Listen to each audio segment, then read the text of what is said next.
Ice cream is made of this, peppercorns and tiny bees. Some of us like to slurp it. Some of us like it crunchy too. Everybody is looking for Elvis. I know some of you are living in trees. Oh, hey, I didn't even know you were on. Hey, surprise, surprise. Hey, hello? And I hope your tail lights are working well. Hey, this I read, this was unbelievable. You know, a lot of the things that go on in life we never hear of. They're not in the newspaper. I don't know where they are. They're not in print. We have to ferret them out, you know. There was a guy in Argentina, and he would stay up late, and he'd watch these infomercials, you know, and his favorites were weight reduction, weight loss, something like that, I don't know. And he decided to try every single weight reduction, weight loss, and he did, and it was a dramatic thing for his family to tolerate. And the guy wound up, I mean, he's like this big now. He doesn't weigh anything. They call him the weightless man. He's very funny.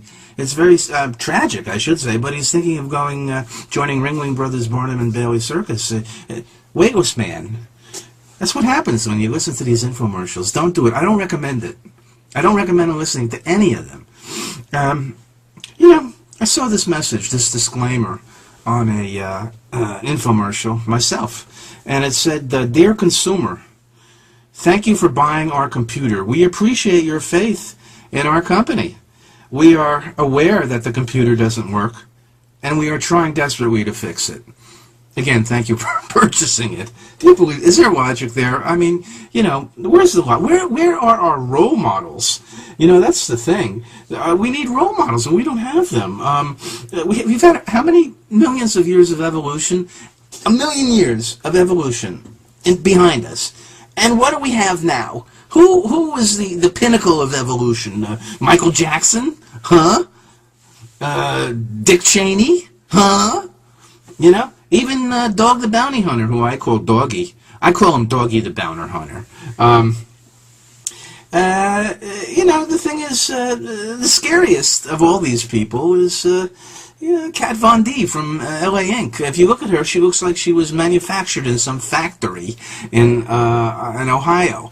She looks like she came out the tube in Ohio. I mean, you got to see this woman. I mean, you're not going to believe it. But this is the end of evolution?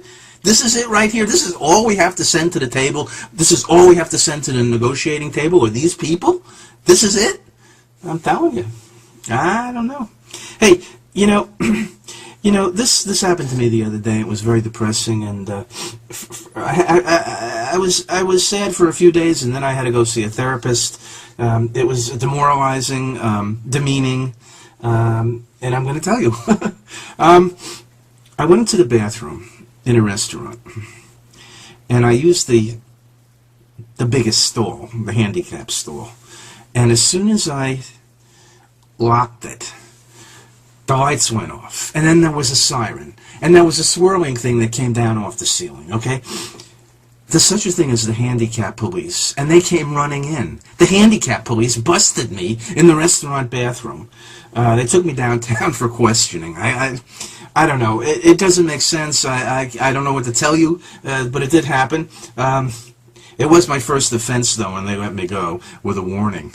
Okay, so now I have a warning over my head about using the handicap stall in the bathroom. Don't let it happen to you. Please, don't. Let's see. Here's, you know, this. I'm always thinking of movies that'll never be made. For instance, when I think of Arnold Schwarzenegger, Conan the Vegetarian, that'll never be made. Conan the Historian, an academic kind of movie, that'll never be made. Conan the Accountant, that'll certainly today it'll never be made with you know, this thing in California. So at any rate, you know, that's going on too. What else can I tell you? You know, the thing is, you know, There were three little boys, okay? Three little boys, and they're walking home from school, and they find a $5 bill. And they're little boys, you know. Little girls can identify with this, too, because when you're little, you know. The three boys, they found a $5 bill, and they're wondering what to do with it. So one boy says, hey, let's go to the movies. And one of the kids says, well, you know, the movies are $3 each, and we only have $5. That leaves that out. So the other little boy says, I know, let's go get a meal at Outback Steakhouse. And they look at him like he's crazy. You know, it takes more than $5 to go get a meal at Outback Steakhouse. So the third little boy says, I know, let's buy some Kotex. And the three kids look at him, what? What's Kotex? What is that? And the kid says, well, I don't know what it is, but on the box, it says you can go hiking, you can go swimming, you can go fishing, you know. So, you know, they went off and they had a good time. You know, the thing is, the expression poppin' fresh, isn't that that's a great term. I love poppin' fresh. You can say that, and there's a lot of uses for that term. You can say, his face looked poppin' fresh after I slugged him. You can use it like that. There's no one stopping you from using it like that. Or you can say, my wife just had a baby. It was poppin' fresh. There's a million uses for this. Run with it. I'm sure you can do something with it. Maybe there's money in it.